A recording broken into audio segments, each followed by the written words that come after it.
Hello everyone, welcome to my channel. Friends, before going into the details of the war, don't forget to like the video, subscribe to my channel and turn on the notification bell. Please support by subscribing and turning on the notification bell. We are a strong community. Kyiv threats to resume nuke program. Key reason for special op. One of the reasons for conducting the special military operation was the threats by Ukrainian leaders that hinted resumption of the nuclear program, which Kyiv relinquished under the Budapest Memorandum of 1994. Dmitry Medvedev, who currently serves as the deputy chairman of Russia's Security Council, wrote in a message on the country's VK social network, according to TASS. What do we see in contrast next to our own borders? Poor puppets from an inferior state, now weeping bitterly about the decision taken under the Budapest Memorandum of 1994 to withdraw the nuclear arsenal located on their territory and inherited from the USSR, Medvedev said, following statements describing South Africa's accession process to the Non-Proliferation Treaty. Later, Medvedev said that Ukrainians always perceived Kyiv's accession to the international treaty as a forced step decided under harsh pressure from Washington, adding that this was the case even though Ukraine did not have the means to support the nuclear weapons that had fallen to it by chance.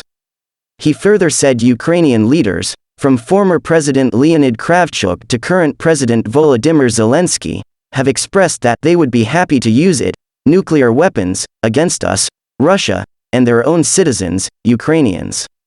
Ukrainian Foreign Ministry downplays significance of pro-Kremlin Latvian mayor. Ukraine's Ministry of Foreign Affairs has described the mayor of the Latvian city of Daugavpils, Andrejs Elksnis, as a marginal figure, after he made scandalous statements about Crimea and the atrocities of the Russian invaders in Bucha.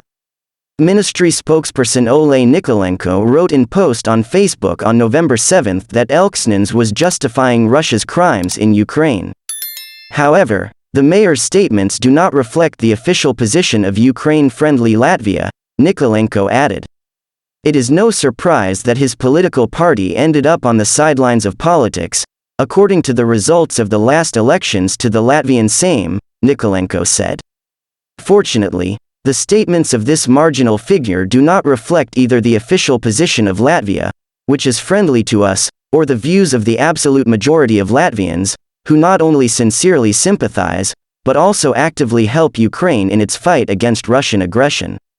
Elksnis, the mayor of the second-largest city of Latvia, said on November 6 that Ukraine's Russian-occupied Crimea belongs to Russia, adding that he does not recognize the Russian Federation as an aggressor and believes that there will be no winners in the war. He also stated that not only Russia, but also Ukraine and the United States are responsible for the atrocities the Russian army carried out against civilians in the Kyiv suburban town of Bucha.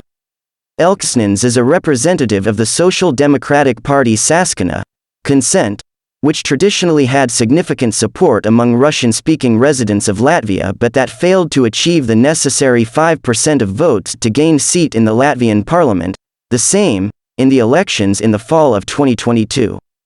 After the Russian troops retreated from Kyiv Oblast, it became known that the Russian army had committed murderous atrocities in the Kyiv suburbs of Bucha, Irpin, and Hostomel, which took lives of hundreds of people. The bodies of civilians tortured and killed by the Russians were found in these towns, and along the highway to the neighboring oblast center of Zhytomyr to the west of the capital. Dmytro Kuleba, the Minister of Foreign Affairs of Ukraine, said that the Russian army had deliberately murdered civilians in Bucha. The Verkhovna Rada declared on April 14 that Russia and its army had committed acts of genocide against the Ukrainian people. As of November 1, a total of 1,367 bodies of civilians murdered by invading Russian forces have been found in Kyiv Oblast in the wake of its liberation. In September, the police of Kyiv Oblast reported that 422 bodies of civilians killed by the Russians had been found in Bucha. Ukraine.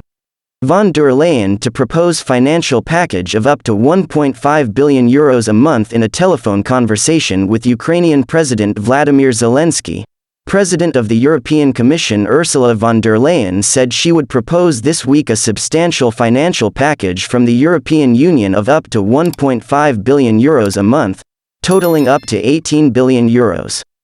This package will significantly contribute to cover Ukraine's financing needs for 2023. The support, in the form of highly concessional long-term loans with coverage of the interest costs, will also work to support Ukraine's reforms and its path towards EU membership. The EU financial package would need to be matched by similar support from other major donors. President von der Leyen also confirmed ongoing work by the EU to continue to provide immediate humanitarian support to Ukraine, particularly over the winter. The leaders also discussed plans to expand the capacity of the EU-Ukraine solidarity lanes, which have so far been used to transport the vast majority of Ukrainian agricultural and non-agricultural exports since the start of the Russian war. Von der Leyen and Zelensky also discussed the strengthening of sanctions, as well as the negative role played by Iranian support for Russian aggression and ways to respond. Biden aide Sullivan held talks with top Russian officials to reduce nuclear war risk. Report National Security Advisor Jake Sullivan has held undisclosed talks with top Russian officials in hopes of reducing the risk the war in Ukraine spills over or escalates into a nuclear conflict, The Wall Street Journal reported on Sunday.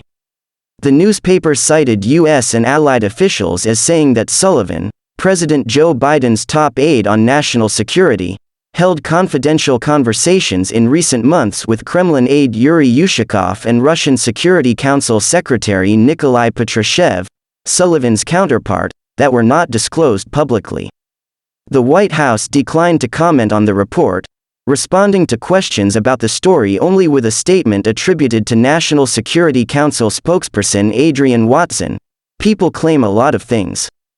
The Wall Street Journal said the officials did not provide the dates or the number of calls.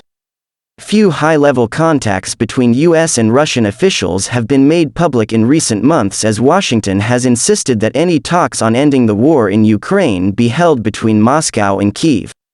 The reported conversations took place as the West has accused Moscow of ramping up nuclear rhetoric, most recently by repeatedly accusing Kyiv of planning to use a radioactive, dirty bomb, without offering evidence. Kyiv has denied having such a plan, and the United States and other Western nations have said Russia could be planning to orchestrate such an attack itself and use it as a pretext to escalate the conflict. Russia in turn has accused the West of encouraging provocations. Sullivan traveled to Kyiv on Friday and pledged Washington's unwavering and unflinching support for Ukraine. Why Serbia is shifting ever closer to Russia over Ukraine. Rest of Europe has not fully recognized Russia's influence in the Balkans and Serbia's role in advancing Putin's geopolitical objectives. Andy Hojic, lecturer in European Union law at UCL, explains how migration and allyship between ruling politicians has seen Serbia move closer towards Russia and further from the NATO alliance. Putin is the world leader that Serbs admire the most, and 95% of Serbs see Russia as a true ally, compared to only 11% who see the EU that way, despite the EU being Serbia's major financial supporter, according to a recent poll. Thanks for watching. Don't forget to like the video and subscribe to my channel. See you in the next video.